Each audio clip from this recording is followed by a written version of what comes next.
नमस्कार, मी Ranjana. Home cook Ranjana चॅनलवरती आपल्या सर्वांचं पुन्हा एकदा मनापासून स्वागत आहे. रोजच्या जेवणामध्ये कडधान्य किंवा डाळीचा वापर आपण करत असतो. आजची रेसिपी माझी इथे होणार आहे. सगळे साहित्य मी घेतलेलं आहे. तर फायबर थोडंसं असणार आहे. सर्व असं मिक्स आपली इथे डाळ मी बनवणार आहे. तर अशा पद्धतीने डाळ तुम्ही कधी बनवली नसाल तर नक्कीच बनवा. छान लागते. मी अशा पद्धतीची डाळ नेहमी बनवत असते, कारण माझ्या घरामध्ये जिम करणारे व्यक्ती आहेत. मध्ये जावई झाले, मुलगा झाला. तर ह्यांना रोजच्या जेवणामध्ये प्रोटीनयुक्त काहीतरी बनवायचं असतं. तर या पद्धतीने डाळ नक्की बनवून बघा. तर या पद्धतीने डाळ बनवली तर शरीराला घरातल्या घरामध्ये कुठल्याही सप्लिमेंटरी गोळ्या वगैरे न घेता आपण प्रोटीन आपल्या शरीरासाठी भरून काढू शकतो. प्रोटीनची आपल्या सर्वांच्या शरीराला खूप सारी आवश्यकता असते. चला तर मग रेसिपीला सुरुवात करूया. आजची आपली रेसिपी होणार आहे. साठी मी इथे मीडियम साईजचा कांदा उभ्या स्लाइस मध्ये कापून घेतलेला आहे. एक टोमॅटो मी उभ्या स्लाइस मध्ये कापून घेतलेला आहे. एक शिमला मिरची मीडियम साईजची मी उभ्या स्लाइस मध्ये कापून घेतलेली आहे. आणि एक 7-8 लसणाच्या मी कळ्या इथे ह्या ठेचून घेतलेल्या आहे. आणि फोडणीला कढीपत्ता, तेल किंवा तुपाची तुम्ही फोडणी इथे देऊ शकता. तर डाळ मी इथे शिजवलेली आहे. तूर डाळ मी इथे शिजवून घेतलेली आहे. शिजवताना मी यामध्ये अर्धा टीस्पून हळद घातलेली आहे आणि अर्धा टीस्पून मी इथे तेल घातलेलं आहे. आणि आपल्या डाळीपेक्षा एवढं 1 इंचभर जास्त इथे पाणी घालून आणि मी हे कुकरला 3 शिट्ट्या करून घेतलेल्या आहे. त्यामध्ये डाळ छान शिजल्या जाते. रवी घालून मी घोटून घेणार आहे आणि आपल्याला जेवढी डाळ हवी आहे तेवढ्याचाच वापर आपण करणार आहे इथे. हे संपूर्ण डाळ इथे वापरणार नाहीये. हे साजूक तूप आहे घरी बनवलेलं. ह्याची फोडणी मी घालणार आहे. 1 टीस्पून मी इथे साजूक तूप घालणार आहे. पातेले इथे गरम झालेलं आहे.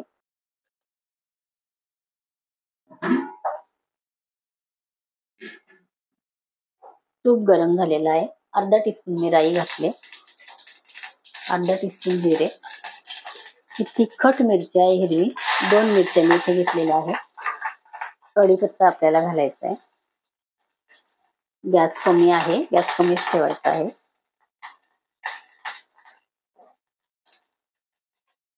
लसूण आपल्याला ठेचून घेतलेला घालून घ्यायचंय.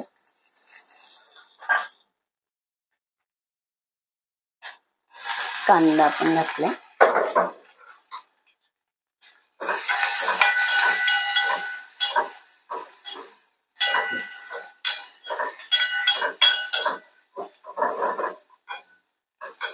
कांदा आपल्याला खूप जास्त लाल करायचा नाहीये. आता इथे आपल्याला शिमला मिरची घालून घ्यायची.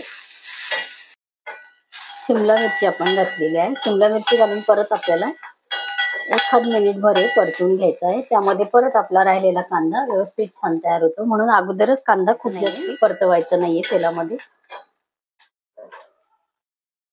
1 मिनिट भर आपली शिमला मिरची तर परतून झालेली आहे. इथे आता टोमॅटो आपण घालायचा आहे. काही मसाले आपण घालूया. 2 चिमटी इथे हिंग घातलेला आहे. हळद मी डाळ शिजवताना घातलेली आहे, तरी सुद्धा 1-2 चिमटी परत हळद मी इथे वापरते. डाळ शिजवताना जर हळद टाकून आणि तेल टाकून शिजवली तर तेलामुळे डाळ पटकन शिजल्या जाते, छान शिजते.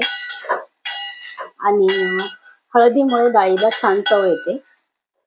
हे आपलं मिक्स झालेलं आहे. आपल्याला जेवढ्या प्रमाणामध्ये डाळ बनवायची तेवढी डाळ आपण इथे घ्यायची.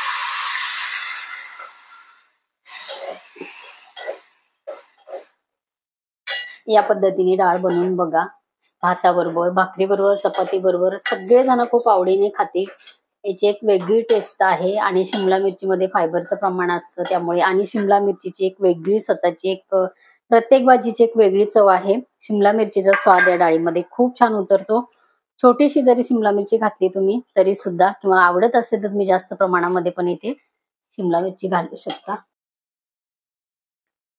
थोडंसं मी इथे पाणी घातलेलं आहे.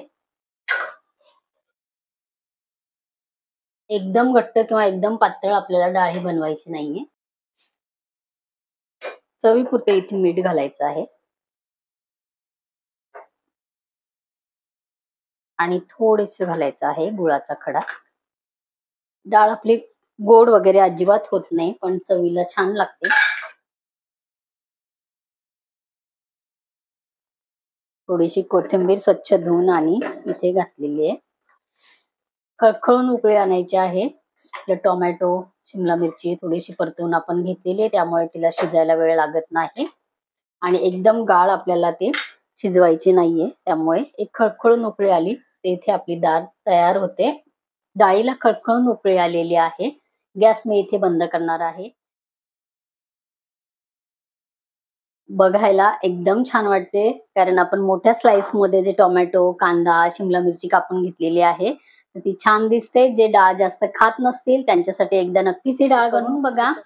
ते नक्की आवडीने खातील. अतिशय छान या डाळीची चव लागते. तुपाची फोडणी घाला. ह्या पद्धतीने डाळ करून बघा. आजची रेसिपी तुम्हाला कशी वाटली कमेंट जरूर करा आणि आजची रेसिपी आवडली असेल तर मित्रपरिवारांमध्ये शेअर करा. माझ्या चॅनलवरती बऱ्याच प्रकारच्या डाळीची रेसिपी दिलेली आहे. व्हेज, नॉन-व्हेज पदार्थांच्या रेसिपीज आहेत. त्याची लिंक मी खाली डिस्क्रिप्शन बॉक्समध्ये दिलेली आहे. तुम्ही मला Facebook आणि Instagramवर सुद्धा फॉलो करू शकता. तसेच माझ्या WhatsApp चॅनलला तुम्ही ॲड होऊ शकता. त्याची सुद्धा लिंक मी खाली डिस्क्रिप्शन बॉक्समध्ये दिलेली आहे. परत अशीच एक छानशी रेसिपी घेऊन आपण भेटणार आहोत. तोपर्यंत बाय बाय.